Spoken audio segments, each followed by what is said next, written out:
Hi, happy Wednesday and welcome to Torah Today with me, with Chavi Rappaport. Our Torah is so relevant today just as it was yesterday. And wait till you hear how personally relevant this message is.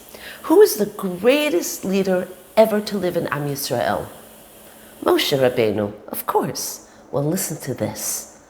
Vzot Habracha, the last parsha of the Torah, actually recounts the passing of Moshe.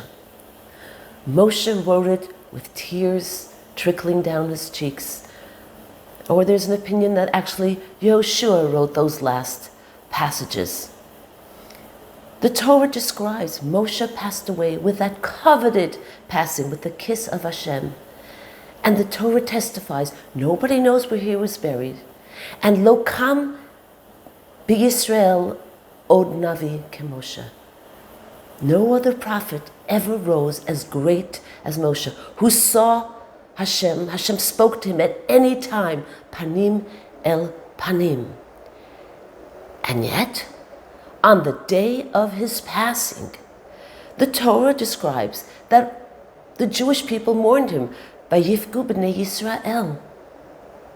30 days they mourned his passing. And Rashi comments, but when Aaron passed away, vayifku kol b'nei Yisrael. All of the Jewish people mourned, men and women alike. 1 minute. Who was dearer and closer to the Jewish people? Who sacrificed more, Moshe or Aaron? Moshe, vayered min nahar el ha'am. As soon as he came down from the mountain, he had no personal life. He went right to the Jewish people. They were in a bind, serious bind. Moshe says, Mecheni na mesifrecha. Erase me from your books. God, the Jewish people are being destroyed as a nation. I go down with them. And what about all the whining and complaining that the Jewish people did? And every single time, Moshe intervenes on their behalf. So why are the Jewish people mourning the passing of Aaron more than the passing of Moshe? And the insight is phenomenal. Aaron had an incredible quality, the quality of chesed, kindness. Moshe wasn't kind.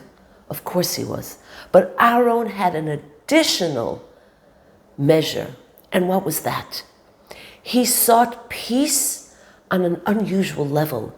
If he saw a couple in strife, a couple that was not talking to each other, out of sorts, he would go to the one party and say, you know, your spouse is feeling so lost and alone and really wants to apologize and misses that relationship, and would go to the other and again set the stage for reconciliation.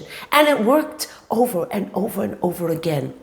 And the proof, there were so many couples who got reunited and so many children named Aaron were born. And to attest to all that, the Torah tells us the men and women mourned his loss in a greater way than they mourned Moshe. Moshe was emes, through and through. Emet. Moshe emet, v'torato emet. Moshe was so embedded in truth that he could not relate to that type of relationship. Not to say that Aaron was being dishonest. The Rebbe explains that really at the core, every Jew wants, every couple wants to be out of that position of strife and wants to be connected.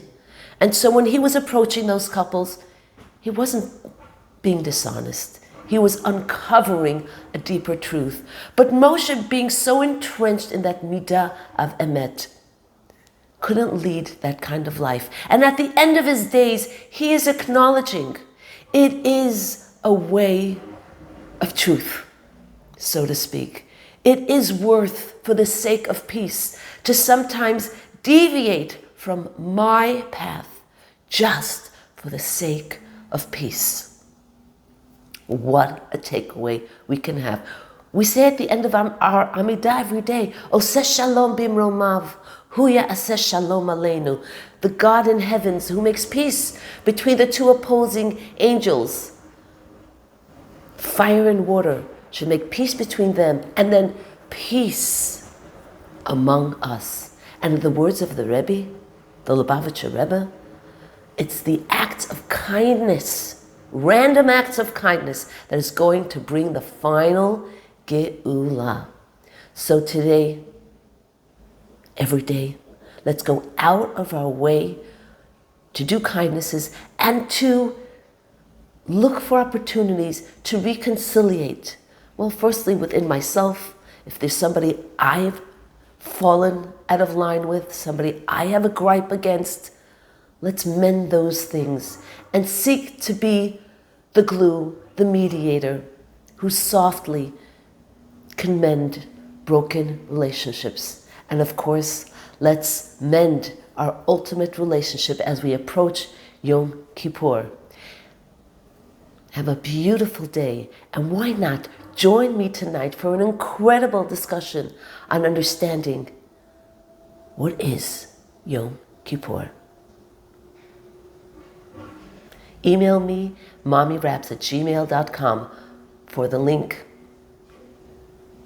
mommyraps@gmail.com.